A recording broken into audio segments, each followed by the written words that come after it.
Itu yang pertama. Kemudian Mas Gary menyatakan bahwa bendahara tahu, terus kemudian yayasan juga tahu, kemudian uang itu adalah uang dari Bank Densu ya, begitu pernyataannya kami sampaikan teman-teman. Ini dari yayasan meminta Mas Gary mengklarifikasi terhadap uang itu, karena yayasan nggak tahu sama sekali. Jadi jangan kemudian Mas Gary sebagai ketua yayasan menyampaikan hal-hal yang tidak sesuai faktanya, bahwa memang yayasan sama sekali tidak mengetahui itu ya. Itu tadi. Jadi ini permintaan klarifikasi dari badan pengurus kepada Mas Gary agar Mas Gary mempertanggungjawabkan uangnya itu. Karena walau bagaimanapun uang yang sudah masuk ke yayasan harus dipertanggungjawabkan. Itu secara audit. Sedangkan uang itu masuknya hanya dalam waktu 1 hari saja. Masuk ke yayasan terus besoknya sudah keluar. Sedangkan arahan dari pendiri ya, uang itu harus dikembalikan kepada yang mengirimkan. Karena tidak ada dokumen-dokumen penyerta untuk apa uang itu digunakan. Itu ya. Terus kemudian Mas Gary juga menyatakan bahwa kami menghalang-halangi semua proses yang dilakukan oleh Mas Gary, baik itu penahanan dokumen dan sebagainya. Kami sampaikan teman-teman pada tanggal ini masih 2024, ini legal advice kami terhadap Teknopi ya. Sama sekali kami tidak pernah menganjurkan atau mengarahkan penahanan dokumen yang kemudian bertentangan dengan hukum maupun peraturan perundang-undangan lainnya. Semua kami bertindak untuk dan atas nama kuasa itu berdasarkan aturan-aturan hukum yang berlaku. Jadi kalau ada statement-statement yang kemudian menggiring ke arah bahwa kami bertindak untuk dan atas nama tidak sesuai dengan aturan perundang-undangan, maka itu yang kemudian perlu kiranya kami klarifikasi gitu teman-teman. Mbak, ketika tadi uang masuk ke yayasan senilai 100 juta dan tidak diketahui oleh yayasan dan berpindahnya itu ke rekening atas nama diri sendiri atau rekening orang lain, Mbak? Kalau yang 100 juta tarik tunai. Jadi spesimen dari yayasan itu berubah ya, kemudian bisa dilakukan oleh ketua itu secara tarik tunai. Itu yang kemudian juga mohon maaf kami sebutkan bahwa bendahara kecolongan. Bendahara diinfokan memang oleh Mas Gary ada uang masuk sebesar 100 juta. Kemudian kami infokan kepada pendiri mengarahkan untuk mengembalikan uang itu di besok harinya. Ternyata besok harinya uang itu sudah tidak ada lagi di yayasan. Jadi ini sesuai fakta yang ada, dokumen yang ada, makanya kemudian yayasan berinisiatif membuat permintaan klarifikasi secara tertulis dari Mas Gary ya. Apa sanksi yang diterima oleh Gary ketika uang yayasan tersebut dipakai dengan yang nggak jelas gitu ya maksudnya? Ada sanksi mungkin? Sanksi sampai hari ini belum ada memang dari pihak yayasan kepada Mas Gary selaku ketua yayasan. Tapi ada permintaan-permintaan dari pihak yayasan yaitu klarifikasi tertulis, terus kemudian sudah ada 2 kali rapat pengurus ya Pak, rapat pengurus juga yang tidak dihadiri Mas Gary. Kami menyayangkan kok bisa statement yang di media itu berbeda dengan statement yang fakta yang sesungguhnya ya. Kemana saja Mas Gary selama ini? Sidang 2 kali nggak pernah hadir, sedangkan yayasan itu digugat. Tentu kemudian ada pihak-pihak yayasan yang ingin haknya juga terlindungi, makanya kemudian datang ke Star Institute Equality Law Firm agar kemudian terwakili haknya. Memang di dalam surat kuasa dari seluruh pengurus ya, ada 9 orang, itu hanya Mas Gary saja yang tidak tanda tangan, karena memang tidak ada koordinasi sama sekali gitu. Jadi jangan kemudian melemparkan opini ya bahwa kemudian kami tidak sah secara hukum hanya karena Mas Gary yang tidak mau datang ke pengadilan gitu. Tapi respon Teknopi sendiri gimana sih mendengar soal Mas Gary udah speak up seperti itu, apalagi kan kata ibu tidak benar semua gitu? Iya, Teteh sih sampai tadi sama sekali belum berkomentar apapun karena memang beliau masih di Mekah ya, itu yang pertama. Kemudian beliau juga hanya badan pendiri yang kemudian hanya memberikan masukan-masukan saja, arahan bagaimana seharusnya. Jadi sama sekali belum kemudian mengarahkan kami ya sebagai legal yayasan itu untuk mengambil tindakan apa gitu teman-teman. Berarti kalau misalkan dia kan omongan tidak benar ini udah masuk unsur pencemaran nama baik ya sih Bu? Maksudnya kan Kalau pencemaran nama baik mungkin jauh ya teman-teman. Tapi kalau misalnya klarifikasi itu tidak dia lakukan sehingga menghambat nanti audit akuntan publik, maka ada dugaan penyalahgunaan wewenang ya, gitu. Tapi Mbak selama ini berarti penyalahgunaan sendiri merasa apa ya? kecolongan Sanksi ya? yang maksudnya harus diterima oleh si Gary sendiri apa mungkin? Sebelum ke sanksi mungkin lebih tepatnya nanti akan ada tahapan-tahapan yang harus dipenuhi, klarifikasi dulu, terus rapat dulu, nanti di dalam rapat baru diputuskan apakah Mas Gary nanti akan bertindak masih atas nama ketua yayasan ataukah kemudian Mas Gary bertindak atas dirinya sendiri. Artinya merasa kecolongan nggak sih selama ini kan Mbak Novi sendiri kan yang begitu membela gitu loh. Ternyata ada hal-hal yang seperti ini gitu. Iya, sebenarnya gini ya, kami sangat menyayangkan kalau kemudian Mas Gary tidak mampu membedakan kedudukan Mas Gary sebagai perseorangan maupun sebagai ketua yayasan.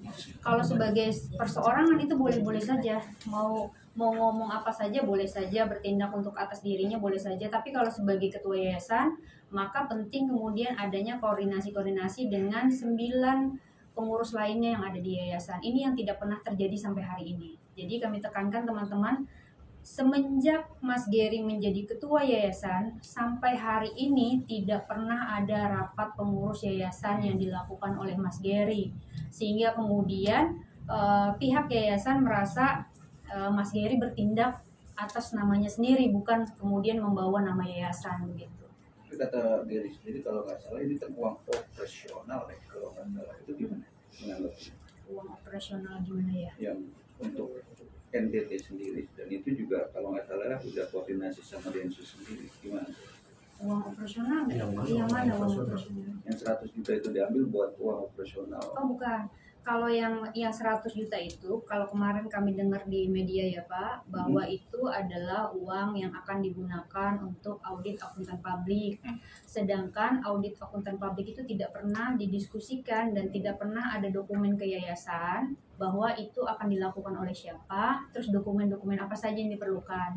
Makanya kemudian teman-teman yayasan mengeluarkan permintaan klarifikasi itu, meminta agar data yang untuk diaudit ini mana, karena data yang keberangkatan Mas Gary itu hanya Mas Gary yang pegang. Jadi yayasan kemudian belum ada rapat, belum ada penyerahan terhadap dokumen-dokumen itu. Tapi kesahan seorang Gary jadi ketua yayasan udah sah ya? Sah, Mas Gary sah sebagai ketua. Tapi uang 100 juta itu dari mana sih? Saya mau tahu. Nah itu dia kan, kami tidak bisa kemudian teman-teman menyimpulkan bahwa uang itu dari mana, karena hanya masuk 1 hari saja. Uang itu masuk ke dalam yayasan terus keluar di hari berikutnya. Kami akan menjawab itu ketika nanti permintaan klarifikasi ini dijawab oleh Mas Gary. Uang itu dari mana? Jadi uang itu dimasukkan atas inisiatif Mas Gary, kami tidak tahu, atau atas apapun ya, dimasukkan ke yayasan, pakai wadah yayasan, kemudian dikeluarkan besok harinya. Jadi sama sekali uang itu serupiah pun sampai hari ini tidak ada yang bisa di yayasan ya. 1 rupiah pun nggak ada di yayasan. Bu, berarti Jadi selama bukan ini uang donasi yang selama ini diperbutkan ya? bukan Dari yayasan ya? berbeda. Donasi kan sudah dibawa ke NTT 1,3 miliar itu. Gitu. Nah ini kan ada pemasukan yayasan yang masuk, dana yang masuk ke dalam rekening yayasan, yang begitu masuk besoknya langsung keluar. Nah keluar ini tanpa melalui mekanisme daripada bendahara, gitu. Karena dalam posisi Mas Gary tanggal 3 Januari menjadi ketua yayasan, beliau mengganti spesimen bank menjadi spesimen dia sendiri, gitu.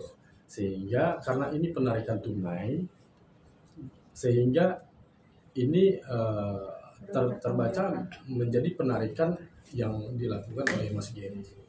Uang ini keluar setelah Teknopi keluar dari ketua yayasan apa gimana? Iya, Setelah setelah keluar. ya memang pada prinsipnya Teknopi tidak turut serta dalam hal yayasan setelah tanggal 3 Januari 2025 sesuai dengan akta perubahan pengurus yayasan, di mana perubahan antara Mas Gary menjadi ketua yayasan. Jadi sedikit saya ulas ke belakang bahwa Mas Gary itu bergabung di dalam yayasan berdasarkan daripada AHU, gitu. Itu di bulan Desember 18 Desember 2024 menjadi sekretaris yayasan. Nah, pada tanggal 3 Januari 2025 kedudukan sekretaris diganti dan Mas Geri menjadi ketua yayasan. Nah, sepanjang Mas Geri jadi ketua yayasan, komunikasi yang memang tidak pernah diciptakan dengan pengurus lainnya. Organ yayasan itu ada pembina, pengawas, dan pengurus lainnya. Pengurus lainnya itu ada pengurus itu ada ketua, wakil ketua, sekretaris, bendahara. Nah, komunikasi ini yang tidak tercipta. Nah, sehingga memang pengurus lainnya ini, organ lainnya termasuk pembina, pengawas, dan bendahara, sekretaris, wakil ketua, datang kepada kami, memberikan kuasa kepada kami untuk menghadapi persidangan perdata di Pengadilan Tangerang atas gugatan kuasa donatur. Nah, inilah surat gugatannya, apanya, surat kuasanya. Jadi, kami agak sedikit merasa harus mengklarifikasi karena ada bahasa Mas Geri diduga kami itu ilegal. Nah, makanya kami membantah. Ini surat kuasa kami dan silakan klarifikasi dengan pemberi kuasa, yaitu mereka pembina, pengawas. Jadi pembina 2, bendahara, sekretaris, semuanya kecuali Mas Geri. Nah, karena ini kan organ yang aktif di dalam organisasi yayasan, gitu. Lembaga yayasan. Yayasan ini lembaga berbadan hukum. Jadi tidak serta-merta seorang ketua itu bisa mengambil suatu kebijakan sendiri. Jadi di dalam yayasan itu diatur dengan undang-undang, gitu. Baik mekanisme yayasan, termasuk juga koordinasi yayasan, pengambilan kebijakan dalam yayasan itu diatur oleh undang-undang. Artinya yang dilakukan oleh Geri ini melanggar undang-undang yayasan atau gimana mungkin? Yang dilakukan oleh Mas Geri itu lebih Karena banyak hal ya, perorangan. banyak hal. Mas Geri kan sepanjang kami koordinasi dengan pengawas, organ pembina, pengawas dan pengurus lainnya, tidak ada koordinasi terhadap mereka, terhadap apapun yang dilakukan oleh Mas Geri. Nah, ini yang kita sayangkan. Mulai dari perpindahan uang, donasi, itu tidak ada koordinasi sama siapapun. Karena ini kan program-program yang pengalihan dana ke NTT itu bukanlah suatu program yayasan. Nah, ketua dan pengurus yayasan itu hanya menjalankan program apa yang sudah diprogramkan. Nah, sekarang ini program baru tanpa ada koordinasi oleh pembina. Setiap pengesahan program yayasan dan anggaran itu harus pengesahan daripada pembina berdasarkan anggaran dasar, anggaran rumah tangga, dan undang-undang yayasan. Nah, peralihan dana dari rekening yayasan ke rekening Mas Geri itu juga tanpa sepengetahuan pembina, pengawas yayasan. Termasuk uang yang 100 juta. Nah, dalam hal uang-uang tidak ada sama sekali koordinasi. Nah, selanjutnya Mas, bentar, kalau untuk uang yang 100 juta itu kok bisa main keluar itu aja seperti apa sih? Nah, sebetulnya sama seperti dengan dana yang donasi. Dana 100 juta ini masuk ke rekening yayasan. Nah, organ yang lain nggak tahu ini dana dari mana, karena tidak ada permintaan, tidak ada invoice dan segala macamnya masuk ke rekening yayasan, tiba-tiba keluar dari rekening yayasan. Sehingga tanpa ada koordinasi dengan siapapun, pembina, pengawas, gitu. Termasuk bendahara juga, gitu. Berarti dia Keluar. punya rekening sendiri dong? Bukan rekening yayasan. Jadi waktu Kok bisa main keluarin gitu aja, berarti dia punya nomor PIN-nya atau apa? spesimen rekening itu adalah Mas Geri. Spesimennya. Jadi Mas Geri bisa keluarkan. Tapi kekuatan hukum yayasan itu kalau dia ketua itu punya hak nggak sih secara hukum untuk pengeluaran itu? Karena dia kan ketua, Iya, mungkin lah punya hak kan? Hak untuk apa, Mas? Untuk mengeluarkan duit itu tanpa koordinasi ke lain. Itu melanggar hukum nggak? Secara hukum ya? itu yang tadi saya maksud adalah dugaan penyalahgunaan wewenang.